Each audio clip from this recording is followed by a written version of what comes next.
하나님의 영을 받은 사람은 자유함이 있는 것입니다. 그렇기 때문에 우리가 이제는 죄에서도 자유함을 얻어야 되는 것입니다.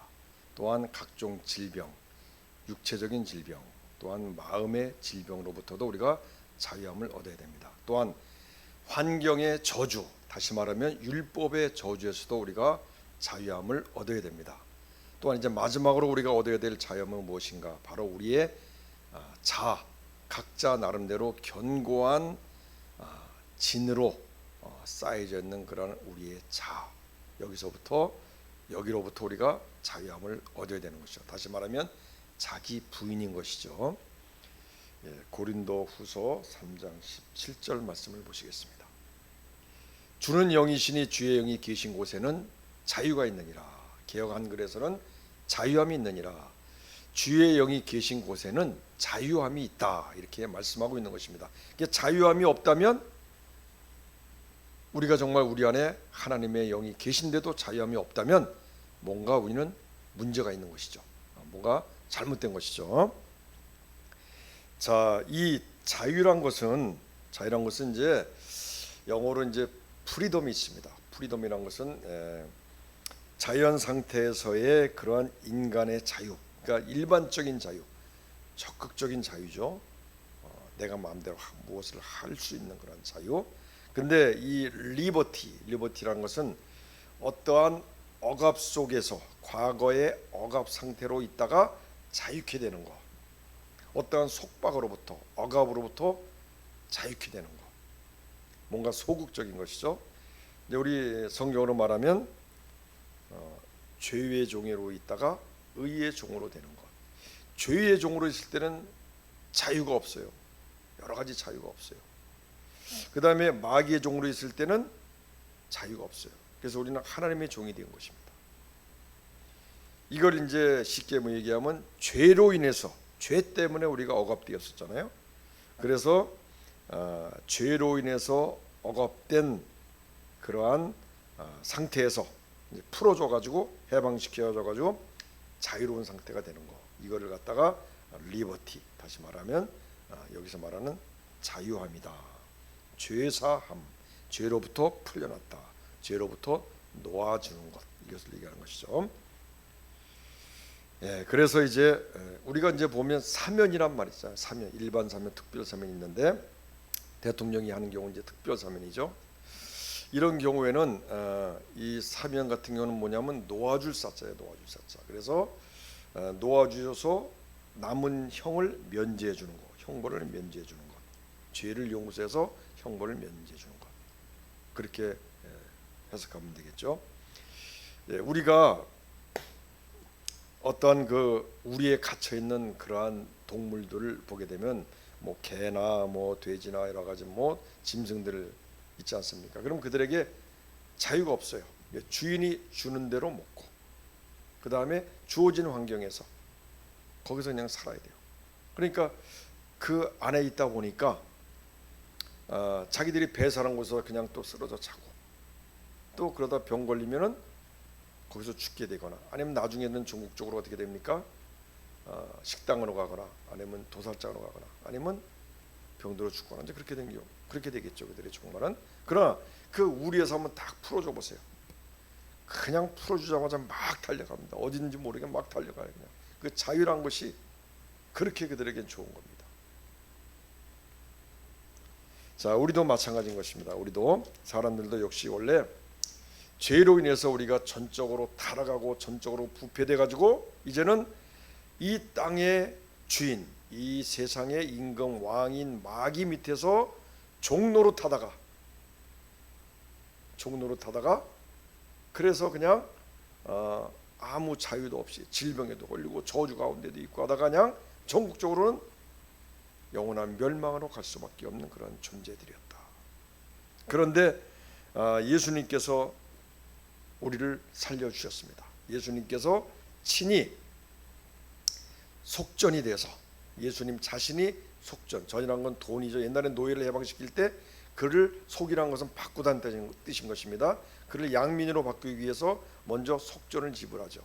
그걸 갖다 대신 바꿔줬다. 돈을 통해서 그것이 바로 예수님의 몸이죠. 그래서 예수님을 희생양으로 제물로 바쳐서 우리를 대신 그 죄를 용서하고 우리 거기서 꺼내준 거죠. 해방시켜준 거죠. 이것이 바로 자유죠. 자유함. 그래서 이 모든 근본, 우리가 자유함의 근본은 예수님을 통해서 우리가 자유함을 얻게 된 것입니다. 그렇기 때문에 우리가 그 우리에서 벗어난 그러한 동물들은 거기에서 자기가 싼 배설물에서 잘 필요가 없고 자기가 먹고 싶은 대로 먹고, 그 다음에 거기서 병이 걸릴 이유가 없죠. 자유스러운 곳으로 나왔기 때문에, 남의 억압 속에 있지 않기 때문에. 그래서 우리가 전에는 무병영생의 낙원에서 살다가 죄로 인해서 우리에 갇혔지만 다시 우리가 해방되어서 이제는 쉽게 얘기하면 이 땅 안에서의 진정한, 사실은 이 땅은 타락한 세상이지만 그러나 이 땅 안에서 우리는 하나님 안에서의 천국을 이루며 살아갈 수 있는 그런 존재가 된 것입니다. 왜? 우리 안에 하나님의 영, 전지전능, 그 다음에 무소부지하신 하나님의 영이 우리 가운데 있기 때문에. 그래서 우리의 신분이 이제 바뀌게 된 것이죠. 신분이 바뀌었습니다. 그래서 우리의 신분은 예수님을 영접하는 순간에 첫 번째 하나님의 아들된 신분이 있습니다. 아들된 신분. 그래서 요한복음 1장 12절에서는 영접하는 자 곧 그 이름을 믿는 자들에게는 하나님의 자녀가 되는 권세를 주었다 그랬습니다. 그 다음에 이제 갈라디아서 4장 6절에 보니까 너희가 아들임으로 하나님이 그 아들의 영을 우리 마음 가운데에 보내사 아빠 아버지라 부르게 하셨느니라. 우리는 하나님의 자녀가 되는 권세, 나중에 우리는 하늘나라를 상속받을 수 있는 그러한 권세가 우리에게 주어졌습니다. 자, 그 다음에 이제 베드로전서 2장 16절에 보면은 너희는 자유가 있으나 그 자유로 악을 가리는 데 쓰지 말고 오직 하나님의 종과 같이 하라. 우리가 예수님 때문에 자유를 얻었습니다. 자유함을 얻었습니다. 근데 너희는 이 자유가 있지만 이 자유를 악을 가리는 데 쓰지 말라. 다시 말하면 악을 행하는 구실로 쓰지 마라. 우리가 예수님을 영접했기 때문에 우리는 이제는 영이 살았어. 하나님의 영이 우리 가운데 있어. 우리는 이제 다 구원받았어. 우리 육체는 마음대로 써도 돼. 이것이 바로 이제 영지주의자들이 그렇게 했습니다. 그래서 육체를 마음대로 굴렸죠. 자, 그렇게 하지 말라는 것입니다. 그래서 다시 말하면 방종하지 말라. 책임과 의무가 따르지 않는 그러한 자유, 그런 것을 행하지 말라는 얘기죠. 그럼 어떻게 해야 되겠습니까? 오직 하나님의 종과 같이 하라. 우리가 예수님의 속전으로 우리가 구속함을 받았지만은 그 얻은 자유함을 이제는 하나님의 종으로서 이 땅에서 하나님의 뜻을 행하기 위해서 삶을 우리는 살아가는 것입니다. 그래서 예수님도 마찬가지예요. 예수님도 그 전에 이제 베드로전서 4장 20절 한번 보겠습니다. 그 후로는 다시 사람의 정욕을 따르지 않고 하나님의 뜻을 따라 육체의 남은 때를 살게 하렵니다. 우리가 예수님을 영접한 후로는 이제는 다시는 사람의 정욕을 따라 사는 것이 아니라 하나님의 뜻을 따라서 우리의 남은 때를 살아야 된다. 우리의 남은 때는 오직 하나님의 뜻대로 하나님의 뜻을 행하기 위해서 사는 것이다. 그래서 우리가 하나님의 아들의, 예수를 영접한 다음에 하나님의 아들로서의 신분이 있지만은 두 번째는 하나님의 종으로서의 신분이 있다. 예수님도 마찬가지인 것입니다. 예수님도 이 땅에 오실 때에는 하나님의 독생자 아들이었습니다. 두 번째는 하나님의 종의 신분으로 하나님의 뜻을 행하기 위해서 왔어요. 그 하나님의 뜻은 내게 주신 모든 사람들을 다 구원시키는 것. 어떻게 해요? 예수님이 대신 그들의 죄를 대신 짊어지고 가서, 그래야만이 그들을 구원시킬 수 있습니다. 그 하나님의 뜻을 행하기 위해서 오셨어요. 그런데 예수님 어떻게 했습니까? 그 뜻을 행하셨습니다. 많은 방해와 여러 가지 힘들고 또한 자기 자신을 또 이겨야 되고 자기 자신을 잘 내려놓아야 되고 이런 과정이 있었지만 결국은 다 이겼습니다. 그래서 하나님의 뜻을 행했던 것을 우리가 알 수가 있는 것입니다. 자, 그래서 우리가 이제는 여러분에게 주어진, 각자에게 주어진 하나님의 뜻이 다 있다는 것이죠. 자, 그래서 우리가 어떤 사람은 성경에서는 목사요, 교사요, 선교사요, 또한 우리로서는 이제 장로요, 권사요, 집사요, 또한 평신도, 또 뭐 이제 교회 오신 80대, 90대 할머니도 다 나름대로 하나님의 다 뜻이 있는 것입니다. 그래서 우리가 하나님의 자녀, 또는 하나님의 종으로서 하나님의 영을 받은 자, 하나님의 영을 받은 자는 하나님의 자녀로서 하나님의 종으로서의 그런 신분이 이제 새롭게 우리에게 주어졌습니다. 그래서 우리 신앙생활의 본질이 무엇입니까? 우리 이제 하나님의 자녀라는 것은 하나의 일신전속권적인 그러한 신분이다. 다시 말하면은 이것에 대해서 누가 뭐 간섭하거나 빼앗을 수도 없는 오직 일신전속권적인 그러한 권리다. 그렇기 때문에 하나님에 의한 특정한 자들에게만 주어지는 그들에게만 귀속되고 양도되지 못하는 그러한 속성을 가진 특정한 그런 나에게 주어진 그러한 권리다. 그렇기 때문에 이것은 그냥 우리 개개인이 하늘나라를 상속받을 수 있는 그러한 자녀로서의 권리, 이렇게 생각하시면 되고요. 자, 이제 두 번째는 이제 하나님의 종으로서의 신분이 있는 것입니다. 아까 예수님도 하나님의 종으로서의 신분을, 다시 말하면 하나님의 뜻을 행하기 위해서, 우리도 나름대로 그 달란트를 감당하기 위해서 우리가 그 신분을 가지고 이렇게 신앙생활하는 것입니다. 그렇기 때문에 생각해 보십시오. 제가 왜 이렇게 목사가 되었겠습니까? 돈을 벌기 위해서, 명예를 얻기 위해서, 또한 사람들한테 알려지기 위해서, 권세를 얻기 위해서, 그게 아니죠. 아무것도 얻지 못합니다. 우리가 나중에 심판대에 섰을 때 한 달란트 받은 자처럼 그 달란트를 감추어 두고 왔다가 거기에서 묶여가지고 바깥 어두운 데로 내쫓겨서 슬피 울며 일을 가는 그러한 존재가 되지 않기 위해서 우리가 이 달란트를 감당하고자 하는 것입니다. 근데 이 달란트는 어떤 분이 옛날에 집사님이 그래요. 우리가 신앙생활하는데 그냥 교회만 왔다 갔다 하면 되는 거지, 예배만 잘 들으면 되는 거지. 그럼 어떻게 되냐 그래서, 그것이 아니라 각자의 달란트가 있다. 그것을 알고 인식하고 감당해야 된다. 근데 그것은 뭐 이런 목회자만 그 달란트라고 보는 것이 아니라 평신도도 다 마찬가지라는 얘기죠. 그래서 이제 80세가 된 그러한 어떤 권사님은 자기 혼자 이제 예수를 믿었습니다. 근데 이제 집안에서 맨날 제사를 드려요. 1년에 몇 번씩 제사를 드려요.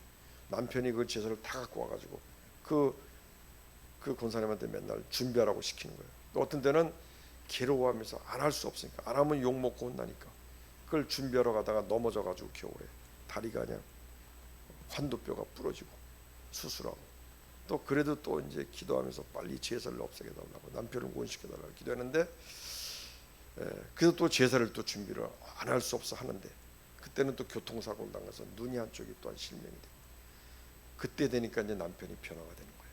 그래서 제사 지내도 다 필요 없다, 뭐 되는 게 없다. 그래가지고 제사를 다 타파하고 다 없애버리고 같이 손 붙잡고 교회를 나오기 시작했습니다. 이렇게 해서 결국 그분은 그 하나님의 뜻을 감당했죠. 남편을 변화시키고 그 집안의 제사를 없애버리고, 지금 이제 또 89세 된 어르신이 또 교회 나오시는데, 이분은 이제 제가 그랬습니다. 어르신에게도 하나님의 뜻이 있다. 무엇이냐? 후손들을 위해서 기도해 줘야 된다. 후손들이 구원받도록 기도해 줘야 된다. 그리고 자녀들이 하나님 안에서 잘 되도록 기도해 줘야 된다. 이것이 우리 어르신의 하나님의 뜻이 아니겠느냐, 달란트가 아니겠느냐, 그렇게 얘기했습니다. 그럼 뭔가 이제 책임감을 갖고 절실함을 갖고 기도하지 않겠습니까? 그렇게 해서 우리는 다 각자가 나름대로 하나님의 한 달란트인지 두 달란트인지 5달란트인지 모르겠지만 다 달란트가 있다. 중요한 것은 어떻게 잘 감당하느냐 못하냐, 그것이 중요하다. 자, 근데 우리가 이런 이제 하나님의 뜻을 감당하려고 하는데 방해되는 그러한 세력과의 영적인 전쟁을 치르는 것이 우리의 또한 신앙생활인 것입니다. 그래서 그러한 그 방해되는 세력, 우리의 발목을 잡고 태클을 거는 그러한 세력들과 싸워서 우리가 이기고 자유함을 얻어야만이 종횡무진 앞으로 계속 나갈 수가 있고 열매를 맺을 수가 있어요. 그래서 그런 것들을 우리가 싸워야 됩니다. 첫 번째, 우리가 먼저 죄에서 우리가 자유함을 얻어야 됩니다. 우리가 예수를 믿어도 죄 가운데서 아직도 벗어나지 못하는 사람, 때로는 완전히 죄의 노예가 돼서 상습적인 그런 죄 가운데서 벗어나지 못하는 사람들이 많이 있습니다. 담배도 마찬가지입니다. 그것도 상습적인 거죠. 그것도 중독이 되면은 그로 인해서 마귀들은 그 사람을 하나님의 일을 더 이상 감당하지 못하도록 데려갈 수가 있는 거 아니겠습니까? 우리가 어떤 분을 위해서 기도를 했습니다. 35주째가 되니까 마지막 날에 그때 귀신들이 그렇게 담배를 막 그냥 유난히 그날 막 피우게 하는 거예요. 막 정신없이 피워요. 그러다가 결국 이제 몸이 힘들어졌고, 근데 거기서 깨닫고 담배를 완전히 끊고 완전히 몸이 회복되어서 건강 회복되어서 담배를 끊는 계기가 되었습니다. 하여튼 그렇게 해서 악한 세력이 완전히 붙잡고 끌고 가려고 하는 것을 이겨버리고 자유함을 얻었습니다. 마찬가지입니다. 모든 죄에서 우리가 예수 믿지 않았을 때 행했던 모든 죄들, 인식하지 못했던 죄들, 그런 것을 우리가 이제 하나님 안에서 인식하면서 죄를 하나씩 하나씩 다 끊어가는 거죠. 벗어나는 거죠. 죄를 내가 인식하고 싸우고 대적하고 다스리고 거기서 자유케 되는 것, 이것이 우리의 진정한 죄에서 자유함을 얻는 것이다. 마귀들은요, 우리가 예수를 믿어도 우리에게 어떤 틈이 보이면 그것을 발판으로 삼고 들어와서 우리를 도적질하고 죽이고 멸망시키려고 하는 것입니다. 그래서 성경에서는 죄 짓는 사람은 마귀에게 속한다. 죄는 불법이다. 이 불법은 하나님의 뜻대로 행하지 않는 것이다. 결국 이것은 무엇이냐? 하나님의 뜻대로 행하지 않는 것은 세상과 죄 가운데 속한 것이다. 세상과 정욕 가운데 속하는 것이다. 그렇습니다. 그렇기 때문에 우리가 하나님의 뜻대로 살아가는 삶이 죄에서 자유함을 얻는 삶이다. 이것을 성경을 통해서 이렇게 정리가 되는 것이죠. 그래서 우리가 죄를 분별하고 대적하고 이기고 다스리고 자유함을 얻는 삶이 우리 신앙생활에 계속 되어야 되는 것이죠. 우리가 죄의 미혹에 빠져서 한순간 미혹돼서 끌려다니면 그때는 하나님의 뜻을 온전히 감당할 수가 없어요. 많은 공백이 생깁니다. 다시 돌아온다는 보장도 없잖아요. 그렇죠? 두 번째, 이제 질병에서 자유함을 얻어야 됩니다. 여기는 이제 육체적인 질병이 있고 또한 우리 마음의 질병이 있습니다. 육체적인 질병, 어떤 집사님이 그렇게 열정적으로 일하고 새벽마다가 열심히 픽업하고 이렇게 봉사 열심히 하고 신앙 좋아, 말씀도 많이 알아. 그리고 아주 그냥 그 믿음이 아주 그냥 꼿꼿합니다. 이런 분인데 어느 하루는 힘이 없어요. 낙심된 가운데 다 와 있어요. 그래서 왜 그러냐 그러니까 병원에 가니까 신장에 좀 뭐가 안 좋다고 수치가 잘못 나왔다고 그러는 거예요. 그래서 막 낙심하고 절망하고 목소리도 막 약해지고. 근데 이제 다시 검사를 받고 괜찮대요. 그 다음부터 다시 또 활기를 찾았어요. 이렇게 사람이 신체 육체적으로 질병이 있고 연약하면은 금방 사람이 약해집니다. 열정도 식어집니다. 그리고 낙심하게 됩니다. 금방 사람이 이렇게 약한 거예요. 그런 가운데서 신체가 약하면은 하나님의 일을 감당하는데 당연히 지장을 받을 수밖에 없죠. 방해가 될 수밖에 없죠. 그래서 우리가 그러한 질병에 대해서 우리가 자유함을 얻어야 되는 것입니다. 왜? 우리는 이미 그러한 속박된, 억압된 그런 곳에서 있을 때에 일어났던 그러한 일들에서 우리는 이제는 벗어났잖아요. 이제는 벗어나서, 그래서 우리는 이제는 그러한 모든 곳에서 자유함을 얻을 수 있는 그러한 권세가 우리에게 주어진 것입니다.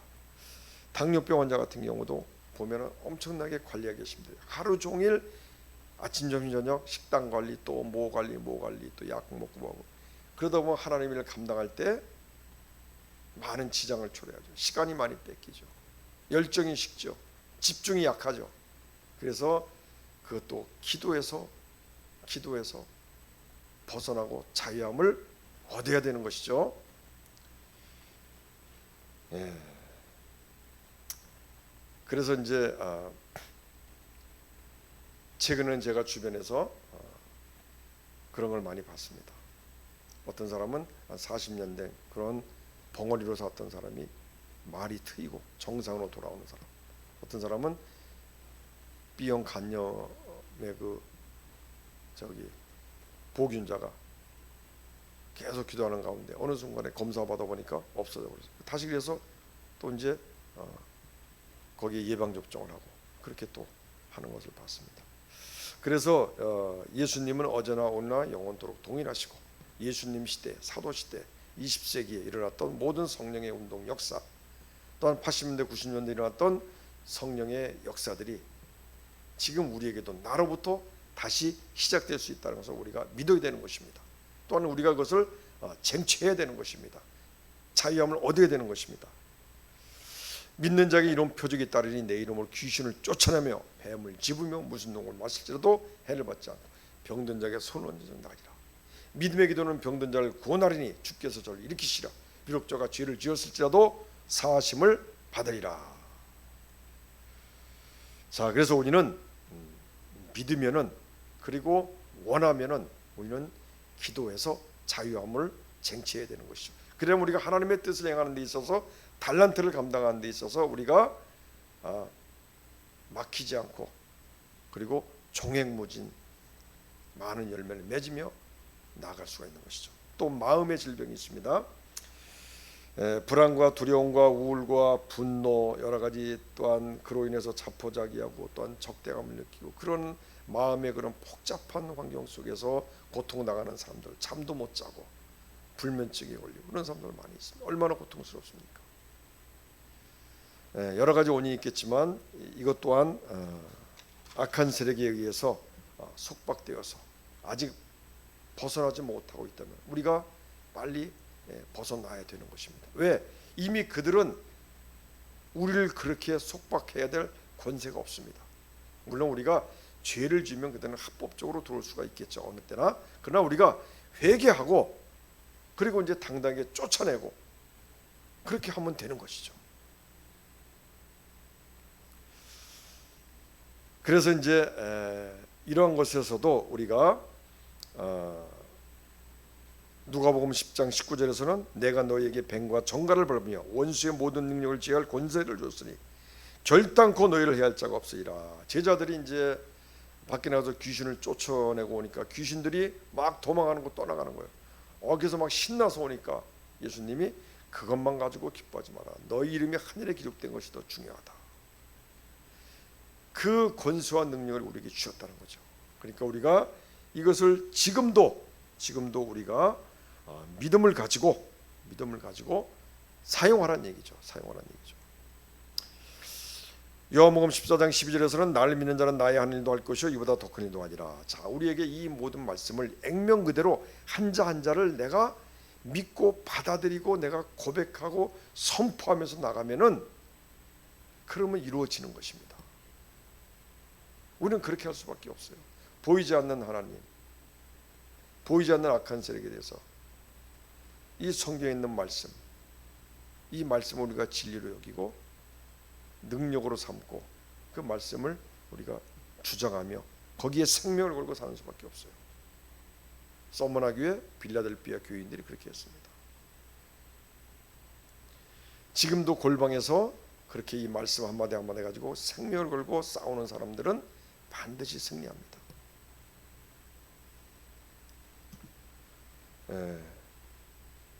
그래서 우리가 이 성경 말씀을 가지고 정말 생명으로 알고 한마디 한마디를 내가 믿고 그대로 내가 하나님이 이렇게 말씀하셨지 않습니까?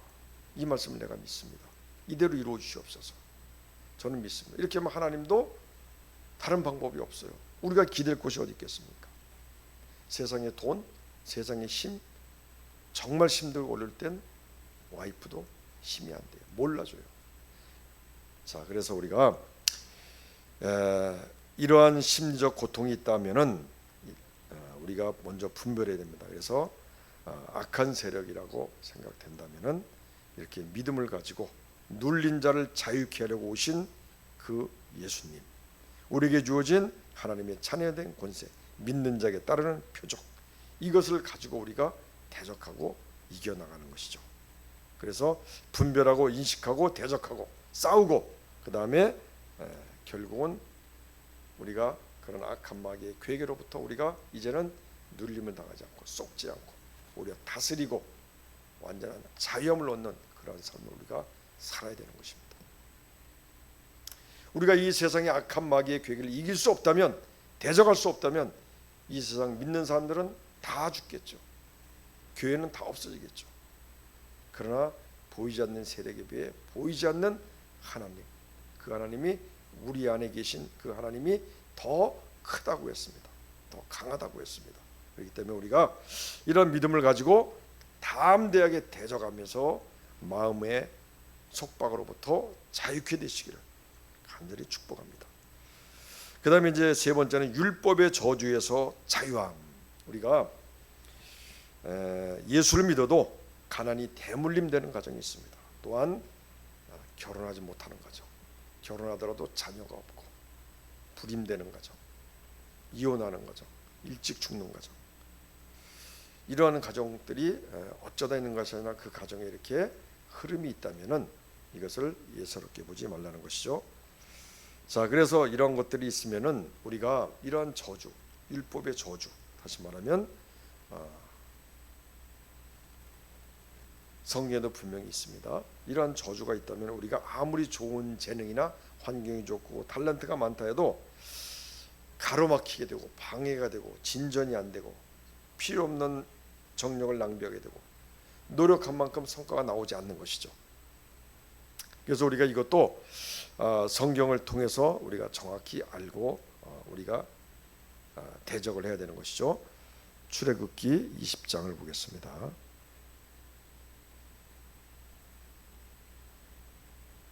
20장 5절 말씀입니다.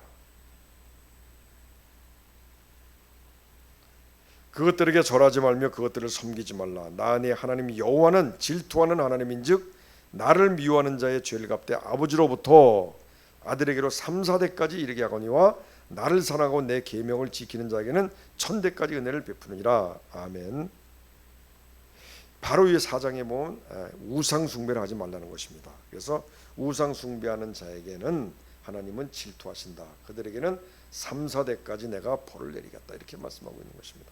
그렇기 때문에 우리가 이제 DNA적인 그런 유전도 있지만은 그러나 영적인 유전, 악한 영향력의 유전, 아까 제가 말씀드린 그런 율법의 저주로부터 내려오는 유전. 그래서 우리가 정말 집안이 곱게 잘 자라는 그런 교수님들 가끔 보게 되면은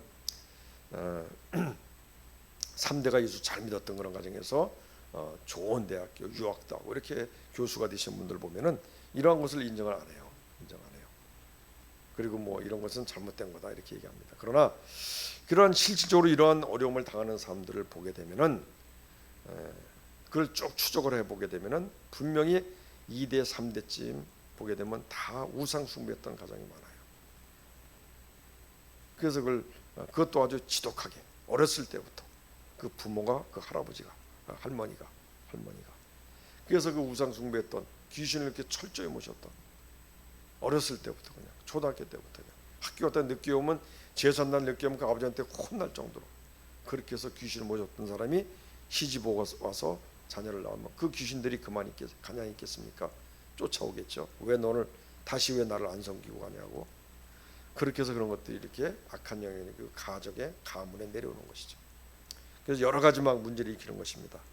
그래서 이런 것들이 있으면은 먼저 잘 판단을 해야죠. 판단해서 이것은 어떠한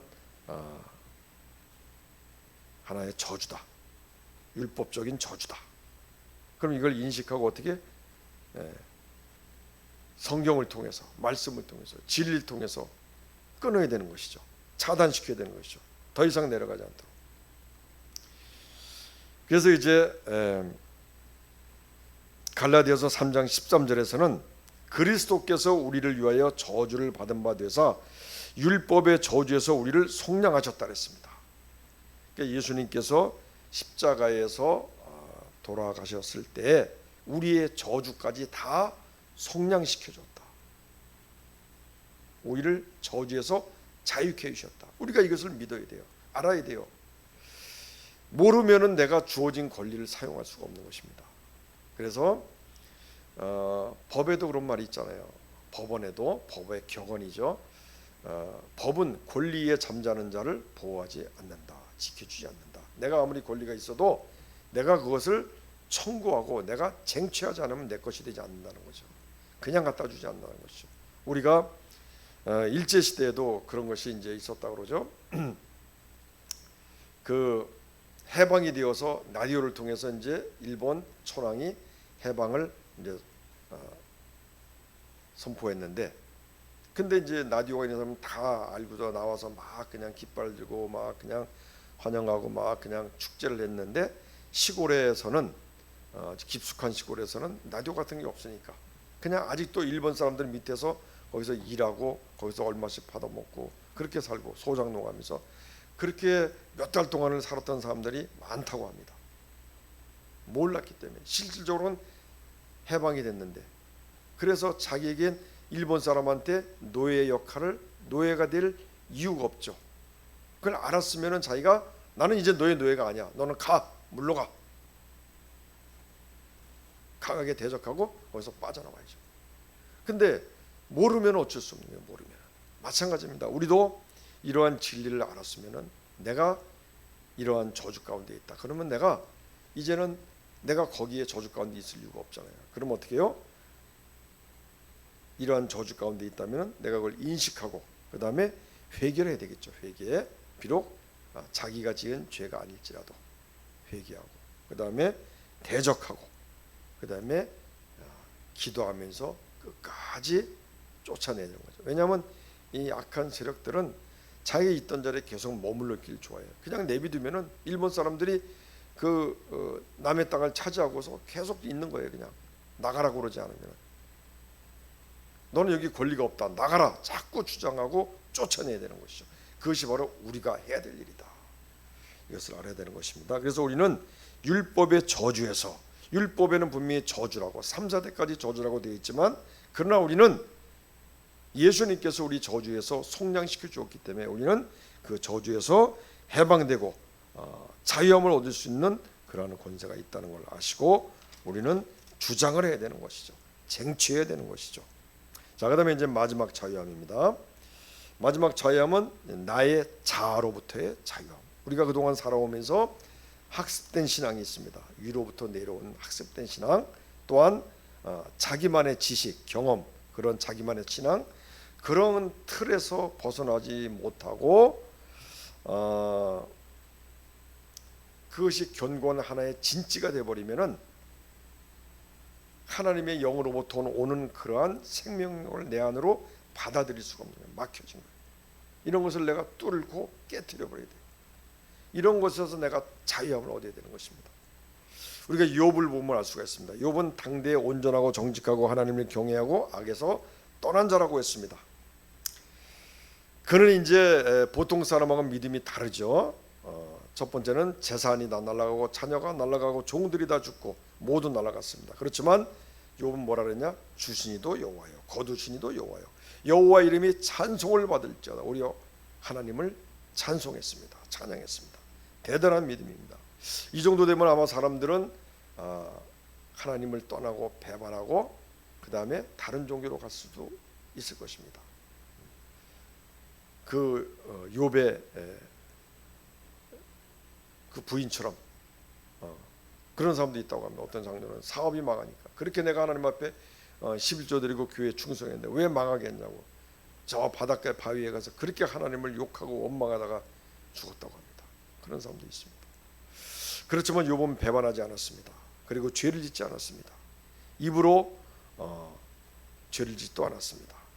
두 번째, 자기 몸에 종기가 나서 질그릇 조각으로 몸을 계속 긁고 있는 상황, 희망이 없고 비전이 없고 정말 고통스러운 나날을 보내고 있을 때 그 아내는 어떻게 합니까? 차라리 하나님을 욕하고 죽으라. 왜 이런 마음이 들 수가 있겠죠. 그동안 내가 하나님을 믿었는데 왜 하나님께서 나를 배신합니까? 이렇게 생각하고 이런 마음을 가질 수가 있죠.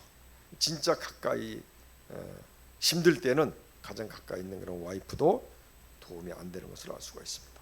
결국 하나님과 우리 사이는 1대1이다. 1대1 관계다. 욥은 이때 이렇게 말합니다. 우리가 하나님께 복을 받았기 때문에 화도 받지 않겠느냐. 이 모든 일에 욥이 입술로 범죄하지 않았다. 그래서 우리 시편 39편 1편에 보면은 우리가 입술로 하나님 앞에 범죄하면은 그것을 기다리는 악한 세력이 기다리고 있다 합니다. 그래서 우리가 그러한 입으로 하나님께 범죄하면은 원망하거나 불평하거나 그리고 하나님을 모욕하거나 이렇게 하게 되면 기다리고 있는 세력이 우리에게 발판을 삼고 들어오려고 대기하고 있다고 합니다. 자, 그래서 이것도 우리가 하나님을 배반하는 길이다. 악한 세력의 영역으로 우리가 말려 들어가는 길이다. 그렇기 때문에 욥은 이때에도 입으로 범죄하지 않았다. 아무리 힘들고 하나님 원망스러워도 하나님을 배반하지 않았다. 이것이 바로 서머나 교회, 빌라델비아 교회가 이렇게 행했던 것이죠. 하나님을 배반하지 않았습니다. 힘들고 어렵고 무시당하고 그럴지라도 하나님을 배반하지 않았습니다. 어떤 사람은 하나님을 이런 경우에 하나님 배반하고 다른 종교로 가는 사람들이 있습니다. 근데 얼마 후에 돌아가신 걸 제가 봤어요. 우리는 현실적인 걸 가지고 성경과 말씀과 진리 가운데서 접근을 하며 그것을 우리의 현실로 받아들여서 우리의 신앙을 어떻게 해나갈까, 이것을 생각하는 것이 중요한 것이 아니겠습니까? 자, 욥은 이제 이런 가운데서 끝까지 인내를 했습니다. 그래서 그는 이제 너무 힘드니까 생일과 자기가 태어난 날을 저주했습니다. 태어날 때 자기가 왜 죽지 않았는가, 이것을 또 저주했습니다. 탄식했습니다. 이러한 고통 가운데서 자기가 지금 죽지 않고 이렇게 잘 살아있는 것에 대해서도 탄식했습니다. 그러면서 마지막으로 욥은 나에게는 평온도 없고 안일도 없고 휴식도 없고 다만 불안만 있다, 이렇게 절망 가운데서 있는 자기 자신을 이제 말하고 있습니다. 그렇지만 욥은 절대 스스로 죽지 않고 인내하고 있었습니다. 그리고 하나님을 배반하지 않았습니다.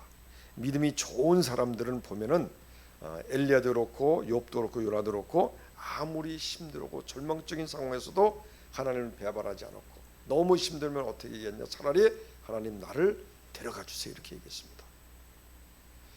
욥도 그렇고 엘리야도 그렇고 요나도 그랬습니다. 그러나 이제 스스로 죽고 배반한 사람이 있죠. 바로 사울이나 가론이나 같은 사람들. 그 사람들은 멸망받은 것이죠. 마귀들은 그런 걸 노립니다. 그렇기 때문에 우리가 힘들고 어려워도 하나님을 배반하지 말고 다른 종교로 가지 말고, 그 다음에 스스로 멸망의 길로 가지 말라는 거죠. 스스로 죽지 말라는 거죠. 차라리 너무 힘들면 하나님 차라리 나를 데려가 주세요, 이렇게 기도를 하신 것이 낫다는 얘기죠. 그거는 괜찮습니다. 우리가 드릴 수 있는 최선의 최단의 기도이기 때문에. 자, 이제 욥의 마지막 자유함은 자신의 자아로부터의 자유함이다.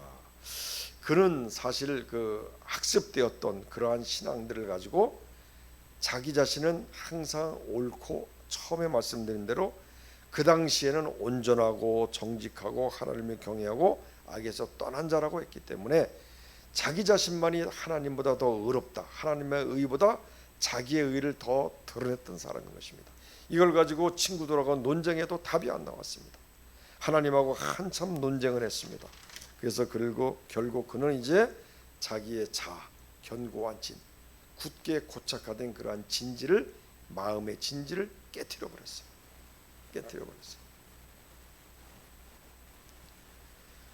자, 그래서 이제 욥기 42장 한 1절을 한번 보시겠습니다. 어떤 식으로 깨어졌는가. 욥기 42장 마지막 장의 1절.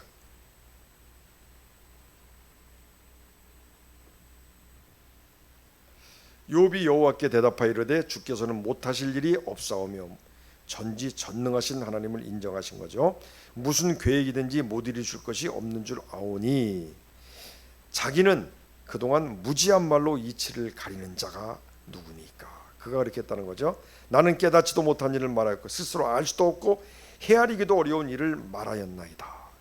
내가 말하겠사오니 주는 들으시고 내가 주께 묻겠사오니 주여 내게 알게 하옵소서. 하나님하고 이제 인격적인 만남이 있는 것이죠. 내가 주께 대하여 귀로만 듣기만 하였사오나 이제는 눈으로 주를 배웁습니다. 하나님을 정말 이제는 실체적으로 하나님을 인격적으로 진짜 만나는 그러한 장면인 것입니다. 그러므로 내가 스스로 거두어드리고, 여기서 이제 그러므로 내가 스스로 거둬들인다. 이건 뭐냐면 자기가 잘못되었음을 이제 깨닫는다는 거죠.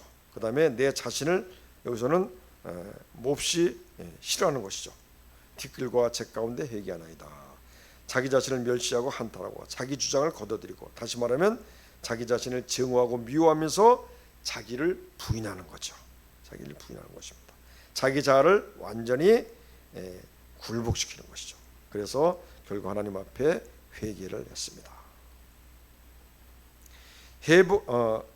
회개하니까, 굴복하니까 결국은 모든 것이 완전한 회복이 되었던 것이죠. 그래서 우리가 뭔가 이제 믿음이 좋고 신앙이 좋다 생각하고 이제 많은 은혜와 복을 받으며 살았다고 할지라도 뭔가 보다 더 완전한 회복과 형통함을 내가 원한다면 완전한 나의 자아의 굴복과 나의 자기 부인이 있어야만이 그런 완전한 자유함이 우리에게 있게 된다는 사실을 우리가 여기를 욥을 통해서 알게 되는 것입니다. 욥은 참 굉장한 믿음의 소유자죠. 우리 같으면 아마 1단계에서 다 무너졌을 것입니다. 재산이 날아나가고 가족이 날아나가고 종들이 날아나갔어요. 그 다음에 두 번째는 이제 자기 몸이 병들었어요. 그렇지만 욥은 잘 견뎌냈습니다. 인내했습니다. 하나님을 배반하지 않았습니다. 다른 종교로 가지 않았어요. 그리고 스스로 자멸하지 않았습니다. 이렇게 끝까지 자기 믿음을 지키는 가운데 있었지만, 그러나 그가 몰랐던 것, 마지막 그가 그러한 질병 가운데서, 그러한 저주 가운데서, 그래서도 자기는 죄도 안 졌죠. 그런 가운데 자유함이 있었지만, 그러나 완전히 자유함을 얻기까지는 마지막 자유함, 바로 자기 자아로부터의 완전한 자유함을 그는 몰랐습니다. 그로 인해서 오랜 동안 고통을 당하다가 결국 이제 하나님과 변론하는 가운데서 마지막에 이제는 그가 자기 자아를 완전히 내려놓고 자기의 자아로부터 완전한 자유함을 얻게 되는 것입니다. 자, 그래서 우리에게도 이렇게 말씀하시는 거죠. 우리가 얻어야 될 마지막 자유함은 이렇게 우리의 자아로부터. 근데 이제 그 모든 어떤 어려움이 있을 때 우리가 우리의 자아가 먼저 완전히 깨어진다면 더 이상 우리에게 깨어질 것이 없겠죠. 그러면 바로 모든 것이 하나씩 하나씩 회복되는 것, 그런 것을 또한 보게 됩니다. 우리가 믿음을 잘 지키고 기도하면서 열심히 신앙생활하고 막 기도하면서 이렇게 막 이기고 싸우고 나온다 할지라도 그보다 더 중요한 것은 우리의 자아를 완전히 하나님 앞에 굴복시키고 나를 부인하는 것, 그것이 더 먼저가 되어진다면 더 빠른 우리에게 회복이 있지 않나, 저는 그렇게 확신을 합니다. 그래서 우리가 신앙을 가지고 믿음을 가지고 싸우고 막 하는 과정도 굉장히 중요하지만 가장 빠른 회복의 길은 우리의 자아를 완전히 처음부터 굴복시키는 거다. 내 자신을 완전히 부인하는 것이다. 오직 갈라디아서 2장 23절처럼 이제 우리가 사는 것은 내 안에 예수가 사는 것이다. 내가 육체 가운데 사는 것은 오직 나를 사랑하사 나를 위해서 십자가에서 돌아가신 그 예수님을 믿는 믿음 안에서 사는 것이다. 이러한 존재로 내가 내 자아가 완전히 굴복이 되어진다면 우리에겐 보다 빠른 회복이 있을 것이다라고 저는 분명히 확신합니다. 이제 결론적으로 정리를 해보겠습니다. 우리는 예수님을 영접한 뒤에 맹목적으로 우리가 습관적인 신앙을 갖거나 기복적인 신앙을 가지고 의식적으로 종교적으로 우리가 신앙생활을 해왔다면, 그렇게 맥없이 믿는 그런 신앙생활을 해왔다면 이제는 우리가 정말 하나님은 디테일하신 분입니다. 그래서 지금도 촛대 교회 사이를 다니시면서 우리의 일거수일투족을 보시고 우리의 마음을 감찰하고 생각을 시험하고 그리고 두루두루 살피시면서 늘 우리에게 문을 두드리시는 그러한 하나님이신 것입니다. 그리고 나를 위해서 하나님 뜻대로 늘 성령님은 간구하시고 하나님의 우편에서 예수님은 나를 위해서 기도하시는 것, 버려진 존재가 아니에요. 그냥 한번 우리가 영접하고 끝난 것이 아니에요. 예수님이 왔다가 그냥 하늘로 올라가셔서 끝난 것이 아니에요. 성령님이 내 안에서 인치시고 그대로 끝난 것이 아니에요.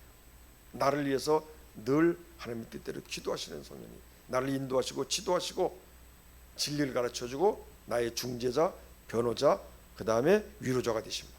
이런 분으로 와 계시는 거예요. 자, 우리가 그렇기 때문에 이제는 우리가 이제 하나님의 일신 전속권적인 그러한 신분, 하나님의 자녀로서의 신분뿐만 아니라 이제는 하나님의 종으로서의 신분을 가지고 우리가 이 땅에서 주어진 각자의 사명과 탈란트를 감당해서 우리가, 저는 목사로서, 여러분들은 또 장로, 집사 또는 평신도로서, 교사로서 각자의 그 뜻을 행하기 위해서 탈란트를 가지고 우리가 살고 있는 것입니다. 자, 신앙생활을 하고 있는 것이죠. 그래서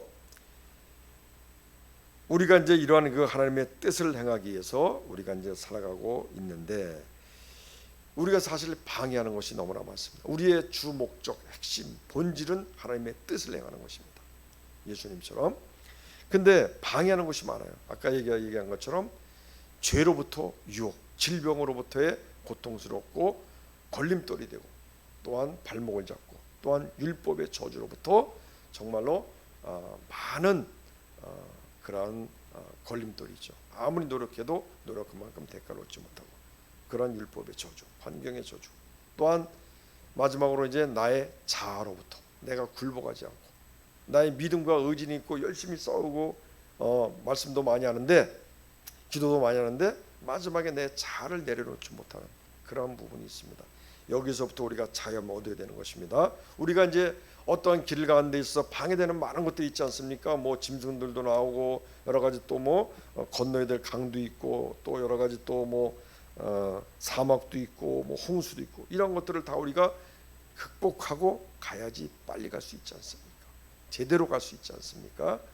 이런 것으로부터 우리가 자유함을 얻어야 된다. 이제 우리는 그러한 자유함을 얻을 수 있는 그러한 권세가 우리에게 주어졌습니다. 그래서 우리가 예전에 죄의 종으로서, 마귀의 종으로서 살았을 때 그 울타리 안에서, 우리 안에서 그냥 질병에 걸리고 지저분한 가운데, 더러운 죄 가운데 그렇게 살다가 그냥 영원히 멸망의 길로 가는 그런 존재가 아니라, 우리는 그러한 모든 것에서 자유함을 얻을 수 있는 권세, 죄로부터, 질병으로부터, 마귀로부터, 마음의 속박으로부터, 율법의 저주로부터, 종적으로는 내 자아로부터의 자유함. 그래서 우리가 이런 것을 하나씩 각계 전투하고, 또 하나 합해서 합력하여 선을 이루면서 기도해 나가야 되는 것입니다. 그래서 우리가 이제 계속 기도의 제목을 계속 선포하면서 같이 함께 기도하고 이렇게 하지 않습니까? 지금 우리가 이렇게 하나님의 뜻을 행하고자 하는데 방해되는 그런 어떠한 문제나 걸림돌, 그러한 모든 것들, 우리가 무엇이 있는가 한번 생각해 보시고, 다시 한번 우리가 주어진 권세를 가지고, 진리를 가지고 그 안에서 자유함 얻기 위해서 말씀과 기도와 성령의 힘으로 끝까지 우리가 싸워서 모든 곳에서 진리 안에서 완전한 자유함을 얻는 여러분 되시기를 간절히 축복합니다. 아멘. 찬양 268장입니다.